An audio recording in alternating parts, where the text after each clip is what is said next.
If you've ever wanted to pursue a creative passion but thought the space was too full or maybe you weren't good enough, today we've got encouragement from Cori Dunton to let your voice be heard. Welcome to Happiness Adventure. I'm Lisa, and together we'll explore ways to cultivate real joy in our lives. Cori, welcome to Happiness Adventure. Thank you so much for having me. I'm so excited to be here. In your professional life, you're a social worker. How did you get involved in the creative arts?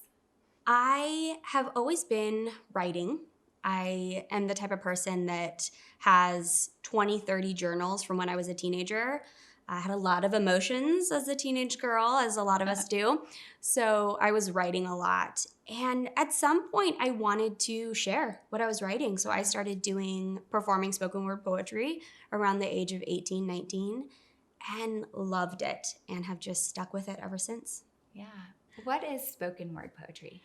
So spoken word poetry, as an amazing poet, Sarah Kay, says, is poetry that refuses to just live on paper. It demands to be spoken out loud. Mm-hmm. And that's really what it is. It's poetry that needs an audience, that needs to be performed, that needs to infiltrate a room. And where do you speak your poetry? Wherever people will have me. I really started doing it at open mic nights, and there's lots of those all over the city, probably whatever city people live in. Here in San Diego, we have some wonderful ones. And at churches I attended, and at my job as a social worker, I've had opportunities to perform poetry there. So really anywhere. Mm-hmm. And so as you're starting to create a poem, what is the process like? It depends. If I've been asked or hired to perform a poem, then I typically will go off of what a company is looking for. If I'm just writing from the gut, it can be anything. Mm-hmm. I'm one of those people who, the good thoughts always come to you in the shower. It's like that, but with driving. I'll be driving somewhere and I think, oh my goodness, that's an amazing thought. Or like a line will come to me and I'll think, I don't know what that is, but I'm pretty sure it's gonna be a line to my next poem. And so I'll, pull out voice memo on my phone and just record that stream of consciousness and come back to it later and turn it into a poem. For me, I love the process of performing, and I love getting to engage with an audience and getting to be in this experience where someone else finds themselves in your story. Mm-hmm. And that is what's so beautiful to me about poetry, is that I can be performing something that feels so incredibly personal to me, and then I'll finish the poem, and later someone will come up to me and say, oh my goodness, me too. Wow. And it's just beautiful, and it's the most amazing thing to connect that way with another human being, and to know that this poem that I wrote in my car or on my lunch break can do that is really beautiful. What was it like the first time that you performed poetry before an audience? Oh, so dramatic. I was 18 and I was so excited to share my poetry, but I also was 18 and very dramatic. And so I was, performing about a breakup, and it just was probably a little over the top. But the feeling I had after is what has stuck with me all these years, of just an adrenaline rush. And I got off stage and I thought, oh my goodness, I could do this every night. Incredible. So were you nervous going into it? A little bit. I think there's always some sort of nerves and butterflies in your stomach anytime you get on a stage, probably for anyone. But that's also kind of necessary, because it gives you those like performance jitters where you're like, all right. And that excitement, and again, that adrenaline allows you to, I think, perform really well. And it just makes it a little more fun, to be honest. Yeah. What do the creative arts do for you, do you think? I think being involved in the creative process has really allowed me to just show up to my life in a more authentic way. And that might sound a little cheesy, but honestly, anytime you show up to something in a creative way, you're being vulnerable. Mm-hmm. And it's vulnerable to write about, the things in my life and then share them with an audience. But in doing that and in engaging in that vulnerability, I have found myself being so much more honest and really not trying to hide as much, and not trying to pretend that I'm one way or that I have it all together, but actually just being myself and sharing that with people. And then when that is so well received, it's just reaffirming that, other people want honesty. Like as a society, we crave honesty and authenticity. And so when someone shows up as their full, honest, authentic self, it is so refreshing. And I see that in my own life all the time. People showing up exactly as who they are. And I think, oh my goodness, I want to be around you more. Yes. And so if my poetry and being involved in the creative process, whether it be through writing or through photography or whatever the medium looks like, allows me to be more vulnerable and more authentic and more honest, like that's what I want more of in my life. Yeah, I'm so drawn to authenticity, like a magnet to it. Yes. When you start to write a poem or you have the written portion done, is there a performance piece that you have to practice? Is that a performance art, or is the poem pretty much complete when you write it and then you just speak it as you would normally speak? Yeah, there's definitely a performance element to it. And I was a theater kid in high school. That's kind of where my foundation comes from. So I always added a little extra flair. So I'll sit with a piece for, a couple days. I'll try and memorize it. I'll really work my way through it, almost as if you're delivering a monologue. For people who have been involved in theater, you want to become so comfortable in it that it feels like you. And obviously I wrote it, so it feels like me. I have that, benefit. But becoming comfortable with it and adding yourself into it. And I think that's what's so beautiful about spoken word versus poetry you read on a page, is that I'm delivering it exactly how I intended it when I wrote it. Yeah. And so I give emphasis and priority in my cadence and in my tone exactly the way that it was intended to be. And what is one of your favorite pieces that you've ever done? Oh, wow. I just recently for Mother's Day wrote a poem and I got to perform it and my mom was there. And I love that piece because it's so informed by my mom. I have this incredible mother who I don't sit down and write her long love notes or letters often. It's not really something I'm doing. And so to be able to show my gratitude and appreciation for all mothers, but really because of my mom. Yeah. And for her to receive that and sit and listen to that is just beautiful. And I want to do more of that. I want to use my writing to not just impact audiences and people, but like for the people in my life, for my mom and my sisters and my friends and people I admire. And, I think we let a lot of time go by and realize like, oh man, it's been so long since I've told that person how much I appreciate them. So using poetry as a way to do that, I think is a really beautiful thing. It adds a whole nother dimension. Yeah, it's so much more personal at that point. Yeah. One of your creative outlets has been something you call the Dear Women movement. Could you tell us what that is? Yes. So Dear Women movement is something I started about 3 or 4 years ago. And really it's just a movement to encourage women to, boldly live in their skin and bravely use their voice. And so because I'm a writer and I love to write, I thought, how do I encourage the women in my life? Oh, I will write to them. And so that's where it came out of Dear Woman, as if I'm writing a letter. Oh, neat. And what sort of topics have you covered? I really try and speak to any and every experience of a woman. Obviously, I'm just one woman. I'm a white woman. I'm a woman, in her 20s. I have a very narrow life experience. However, we all experience the same types of emotions. So I know what it's like to feel shame. I know what it's like to feel love. I know what it's like to feel distrust. And so writing about those things and writing about how do we as women advocate for ourselves, use our voice, and use everything that's so wonderful about us to move our society forward and to really just encourage one another. What have you seen happen as a result of that work? I have become a lot braver as a result of that work. And really initially it started because I was writing and the women in my life responded really positively to it. And so, they said thank you. And so my response was, great, I will write more. So it has helped connect me so deeply to my community, again, through the power of vulnerability, of opening up and sharing about the things that we all struggle with in some way or another, and being able to speak to those things and not speak around them. I think it's really easy to speak kind of around these harder topics, but when, the reality is that we just need people to sit with us and speak to them. Could you give an example of how somebody might speak around versus straight at a topic? Yeah, one example that comes to mind is this body positivity movement that we see happening on social media. I'm here for it. I love it.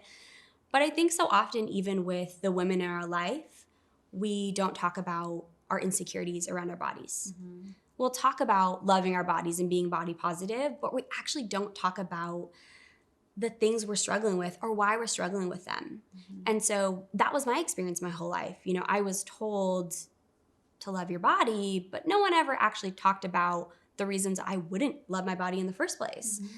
And so being able to, you know, really just speak directly to that and have conversations with the women in my life about like, what do you struggle with in this? Mm-hmm. What are you insecure about and why? And, you know, is it society that's made to be this way, or is it social media? Like really just getting into the nitty gritty of that conversation instead of just saying, great, love your body. And then we're over here thinking, okay, well, what does that mean? What do I do with that? Mm-hmm. So that topic I'm really passionate about that. And Dear Woman has been an avenue that I can address that and encourage women to like boldly live in your skin and be who you are. And then what do you do with that? Mm-hmm. You know, on a Tuesday afternoon, what do you do with that? Yeah, in the real world. Mm-hmm. Yeah. There's a lot of competition, if you will, or a crowded space with people sharing thoughts and feelings. How did you garner the courage to make your voice heard?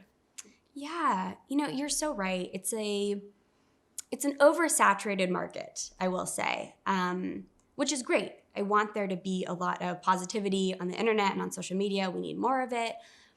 But I think what I have realized is that anytime you show up in honesty and in authenticity, Mm-hmm. there is room for that. Yeah. And yeah, there's a lot of like noise out there. And so for me, having a voice and having a platform to be able to talk to women and speak to women in my life and women I never met, like what a privilege that is. Mm-hmm. And I don't want to just be white noise. I want to be something meaningful. I want to be engaging meaningfully in this social media conversation. And so I get to do that with Dear Woman. And I really just think that knowing there was space for me and that like there's always room for more voices at the table. Yeah, I love how you said whenever you're showing up authentic, there's always space for that. Yeah. That's an encouraging message. Yeah, and I think so often we look around and we see other people doing things that we might want to do and we think, oh, well, they're already doing it. Mm-hmm. Like it doesn't need me. Yeah. And it's such a disempowering message when the reality is like, no, we need everyone. Yeah. If you have something great to bring to the table, bring it to the table. Yep. If you have a message, if you have a voice, like speak. Yeah.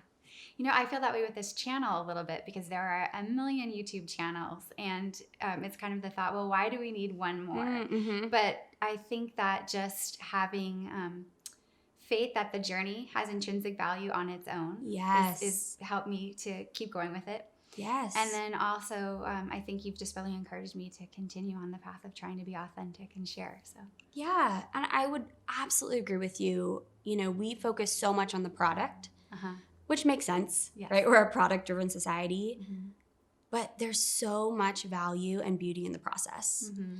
And that's what I've realized as being a writer, as being someone who engages in all these different creative outlets, of just the process alone is important. Yes. And has, like what you're saying, intrinsic value to it. Mm-hmm. And I get so much from just the process, from just sitting down and writing, from performing a piece of poetry, all these different things that is invaluable to my life and has helped me grow so much and has made me the person I am today. Yeah. And ultimately, I want to write a book one day or I want to do XYZ one day, but that's not what matters. It's about this process and about this process of becoming and growing through what I am engaging in on a daily basis. Yeah. With a lot of attention on being an influencer and how many followers you have, how do you let that go and not worry about it in your creative process? Sometimes I don't. Sometimes I get caught up on it. And so for me, it's having to bring myself back to the why. Why do I do this? Why do I write? Why do I share my life with the world? Why do I seek to encourage women? And when I can ground myself on that why of kind of the why did you start in the first place, that I'm just so grateful. And I find that when I'm in a grateful space, I don't care about the other stuff. Yeah. It just washes away and it's like, say lovey. What encouragement would you have for someone else who wants to pursue a creative passion? I think one, do it all the time. Uh-huh. If you want to be a photographer, start shooting constantly. If you want to be a writer, carry a pen and paper with you. It just is a really great way to stretch those muscles. And I think too is don't be afraid to step into that space and own that space. You know, I call myself a writer. I haven't written a book, but I am writing every single day. And sometimes we get really scared to claim those labels or to own those titles. And for good reason, right? I'm not going to put a Band-Aid on someone and call myself a doctor. Like, I know my limits. But owning the fact that, yes, I'm a writer, and this brings me joy, and it brings other people joy, and it lifts other people up, and it is a part of who I am. So one, like, hone your craft, do it all the time. And two, like, don't be afraid to step in and really own that space and, you know, call yourself a photographer, call yourself a writer. There's something really powerful in that. So we're just asking everyone the same question, and it can be a silly answer, serious answer. But how are you generating joy in your life? I think one way that I'm generating joy in my life is by making a commitment to myself that at least twice a month, I will buy my favorite pizza from my favorite pizza place here in San Diego, and then I will go home and eat said pizza by myself. And that is probably the most joyful thing I can do for myself in this season of life. So feel free to, you know, keep me accountable on that one. Like, I'm here for the pizza. Cori, would you be willing to share a spoken word poem with us? I would love to. Okay, well, I'll scoot out of the way and we'll let you do your thing. Awesome. This is not me in crisis. This is just a Tuesday turning into a Wednesday. This is just human. This is just growing up in a woman's skin. This is just woman. This is just the tip of the iceberg. It is not an optical illusion, but it is elusive. It is a pendulum swing. The thank God for this body, how it moves, how it breathes, how it fights for me when I have long given up. How I don't know the names of all my bones, but I know they don't crush under the weight of my ignorance. They stay steadfast. As if they are made of some holy material my heart does not yet have the language for. And the pendulum swings back. I want to burn all the clothes in my closet because nothing fits my hips today, or burn the closet entirely, burn the house while we're at it. This body was supposed to be my best shelter anyways, right? And here it is, breaking down brick by brick. Here it is, disappointment in its DNA, coming up short, literally. 5'2", and I am always cursing the cabinets for sitting 3 inches too high, always cursing these legs for never having enough stretch, cursing my hands for fumbling with keys, with glassware, with patience, cursing these lips for cursing too much. And the pendulum swings back, my head tilted back, licking the creamsicle skies, pulling the cotton candy straight from the pastel horizon, my lungs balloon with thank you. I am small again, insignificant and aware of it. This is not a crisis. This is just a Wednesday turning into a Thursday. This is the way some women swing, all heart and hips. You see, it is a balancing act. Learning to love a body the world is set on exploiting. I've been speaking to Cori Dunton about letting our voices be heard. The links to all of Cori's resources are in the description box right below this video, so be sure to check those out. And in the comment section, let me know, what is a creative outlet you enjoy? Subscribe for a new video each week, and I look forward to seeing you soon for our next happiness adventure.